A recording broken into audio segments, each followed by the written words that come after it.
قال الله تعالى في كتابه الكريم أعوذ بالله من الشيطان الرجيم بسم الله الرحمن الرحيم ومن يقتل مؤمنا متعمدا فجزاؤه جهنم خالدا فيها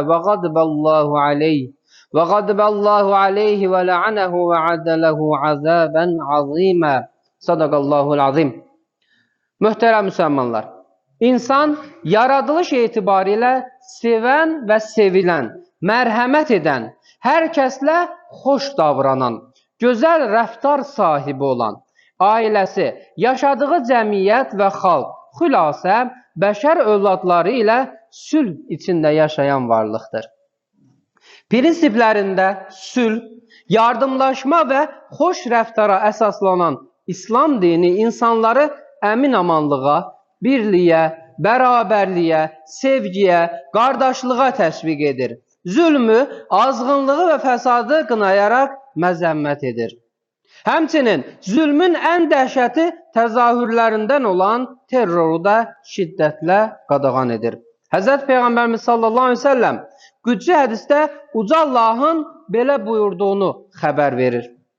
Ey bəndələrim, mən zülm etməyi özümə haram etdim, sizə də haram edirəm, bir-birinizə zülm etməyin. Peyğəmbərimiz sallallahu aleyhi ve sellem insanlara zərər verməyə və zülm etməyə qarşı çıxmış, bunun əksinə onlarla xoş və mərhəmətlə davranmağı buyurmuşdur. Peyğəmbərimiz sallallahu aleyhi ve sellem bir hədis şərifində belə buyurur. İnsanlara mərhəmət etməyənə Allah da rəhm etməz. Allah Resulü sallallahu aleyhi ve sellem başqa bir hədisində yalnız insanlara deyil, yer üzündəki bütün canlılara şəfqətlə yanaşmağı buyurmuş. Allahın rəhmətinə nail olmaq üçün yer üzündəki canlılara qarşı rəhimli davranmağın vacibliyinə diqqət çəkmişdir. Əziz möminlər, Allah-u Teala Quran-ı Kərimdə haqsız yerə cana qıymağı haram buyurmuş, birini qəsdən qətlə yetirməyin ən ağır cəzasının əbədi qalınacaq cəhənnəm olduğunu bildirmişdir. Allah-u Teala Nisa surəsi 93-cü ayədə belə buyurur. Kim bir mümini qəsdən öldürərsə, onun cəzası əbədi qalacağı cəhənnəmdir. Allah ona qəzab etmiş, onu lənətləmiş və onun üçün böyük bir əzab hazırlamışdır. Allah-u Teala başqa bir ayədə, Maidə surəsi 32-ci ayədə belə buyurur. Hər kəs bir kimsəni öldürməmiş, bununla da özündən qisas alınmağa yer qoymamış və yer üzündə fitnə fəsad törətməmiş bir şəxsi öldürərsə, o bütün insanları öldürmüş kimi olur. Bu ayədə haqsız yerə bir insanı öldürməyin bütün bəşəriyyəti öldürməyə bərabər bir cinayət olduğunu xəbər vermişdir.